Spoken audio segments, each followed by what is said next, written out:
Para a maioria das pessoas, o sonho de uma vida é simplesmente pisar no topo do Monte Everest. É tirar uma foto no final do cume e dizer: "Eu estive lá". Mas para alguns, a montanha mais alta do mundo é apenas o ponto de partida. O sonho não termina nos 8.848 metros. Ele se inicia no abismo.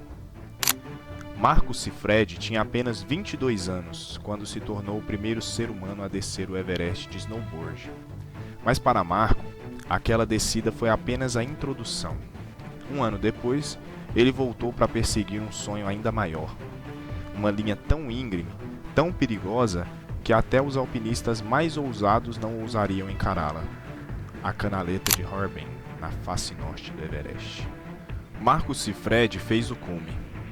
Testemunhas o viram iniciar suas primeiras curvas pela face, e então ele se foi.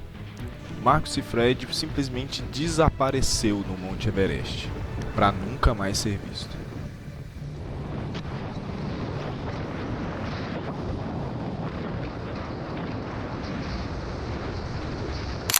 Para entender a obsessão de Marco Cifredi, precisamos ir à sua origem. Nascido em Chamonix, na França, o berço do montanhismo e do esqui extremo. Marco sequer começou a praticar snowboard até os 16 anos, mas, aos 17, ele já havia realizado algumas das descidas mais dramáticas do Vale de Chamonix, incluindo a face norte do Aiguille du Midi, uma das linhas mais traiçoeiras dos Alpes. Em poucos anos, Marcos riscou da lista quase todas as descidas lendárias da região. À primeira vista, Marco parecia um rock punk, cabelo tingido, piercings e um sorriso desdentado. Para quem estava de fora, ele podia até parecer imprudente ou arrogante. Mas aqueles que o conheciam descreviam algo totalmente diferente. Um jovem calmo, respeitoso e quase inocente. Ele levava suas descidas incrivelmente a sério. Era um jovem com alegria infantil pela vida, que por acaso escolheu persegui-la nas linhas mais íngremes e perigosas do planeta. Marco não tinha um desejo por morte, e sim um desejo de vida, em sua forma mais pura. Em uma entrevista que se tornou lendária, Marco definiu a sua filosofia. Ele disse, abre aspas, "O riding extremo para mim é como o esqui. Ele começa no momento em que você não tem mais o direito de cometer um erro. Você só está pensando em chegar vivo ao fim. Cada curva que você faz tem um preço, e não há margem para falha." Fecha aspas. E na mesma entrevista ele ainda continuou dizendo que era isso que ele achava divertido. Você está totalmente focado e então aquilo ali virava uma espécie de delírio. É divertido, é estranho, e ele ainda afirmou que se você não quer correr riscos, não deve ir para as montanhas, porque não importa o que aconteça, você sempre estará jogando um pequeno jogo com o seu destino. Marco compreendia as apostas e os riscos, mas continuava a persegui-las.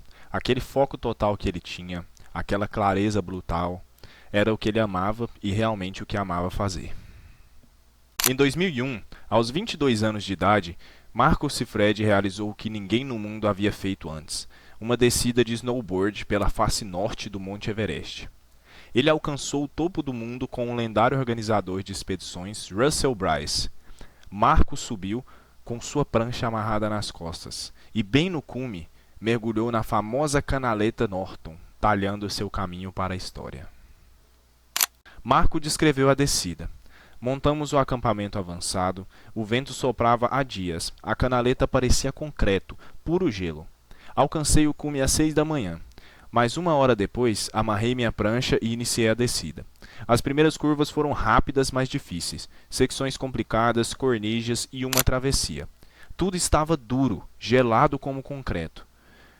Marco tirou o snowboard em algumas pequenas secções de pura rocha, daí o asterístico existente no seu recorde.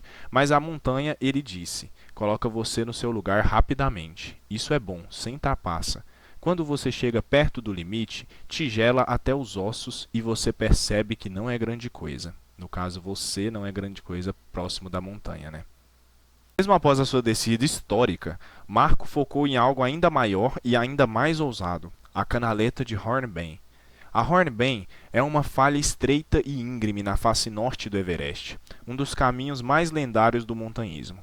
Batizada em homenagem ao alpinista americano Tom Hornbein, que a escalou em 1963. Até 2002, apenas 12 pessoas no total haviam subido por ela. Ela é uma das joias da coroa do Everest. E na história até o momento, ninguém jamais havia descido a canaleta de Hornbeam de esqui ou de snowboard. Para Marco, era o santo graal, era o sonho que o mantinha acordado toda noite. Enquanto ele planejava e traçava o que seria necessário para descer a Hornbeam com sucesso, essa linha o trouxe de volta ao Monte Everest, apenas um ano depois. Marco estava de volta ao Everest em setembro de 2002, fora do pico da temporada. Ele estava acompanhado por apenas 2 Sherpas. Ele lutou contra a doença e a exaustão durante a subida, mas disse aos amigos em seu caminho, abre aspas, se eu não puder descer a Hornbeam, eu prefiro não descer de jeito nenhum, fecha aspas. Lá estava ele, em 8 de setembro de 2002. Pouco tempo depois do nascer do sol, Marco estava mais uma vez no cume do Everest. Seus Sherpas imploraram para que ele reconsiderasse. A canaleta estava gelada, instável e o tempo estava mudando. Mas Marco estava resoluto. Aquela era sua linha, era o seu destino. Os 2 Sherpas o observavam enquanto ele colocava sua prancha. Marco deu a última olhada e se jogou no abismo. Suas últimas palavras aos companheiros foram, abre aspas, vejo vocês amanhã, fecha aspas. A princípio, eles não se preocuparam. Eles sabiam que aquela era uma descida tão desafiadora que Marco levaria um tempo para encontrar o caminho. Eles o observaram, viram-no por um tempo, e então, de repente, não havia mais traços.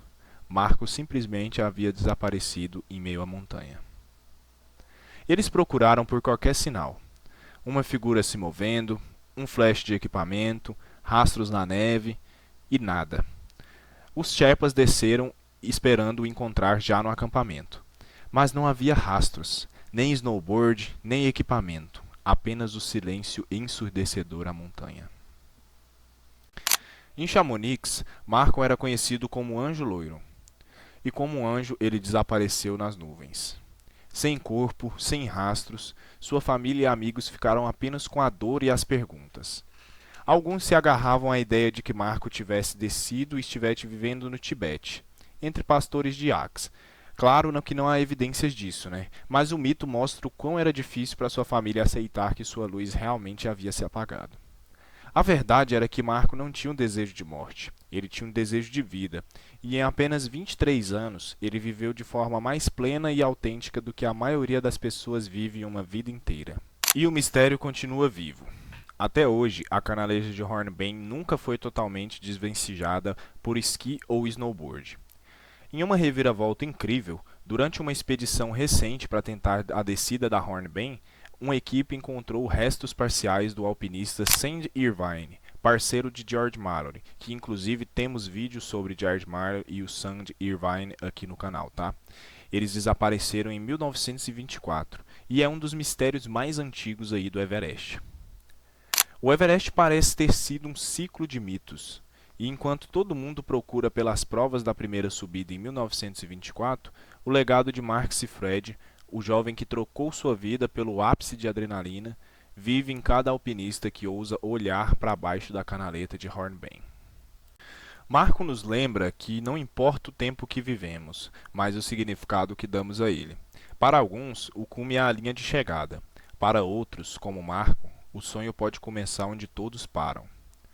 Qual é o maior preço que pode se pagar por um sonho, né? Deixe seu comentário abaixo e inscreva-se para mais mistérios de montanha, tá? Lembrando que vocês agora podem apoiar o canal por apenas R$ 7,99 por mês. Então, quem conseguir contribuir com o nosso trabalho para ajudar a financiar as pesquisas, nos programas que a gente usa para acessar as informações, né? E quem quiser dar qualquer tipo de apoio, pode assinar o nosso membros aí, né? Logo mais vamos ter novidades e a gente vai começar a colocar também os membros aqui no final de todo o vídeo, né, e tudo mais, para dar a devida credibilidade para vocês, tá bom? No mais é isso, eu agradeço a atenção de todos, até o próximo vídeo.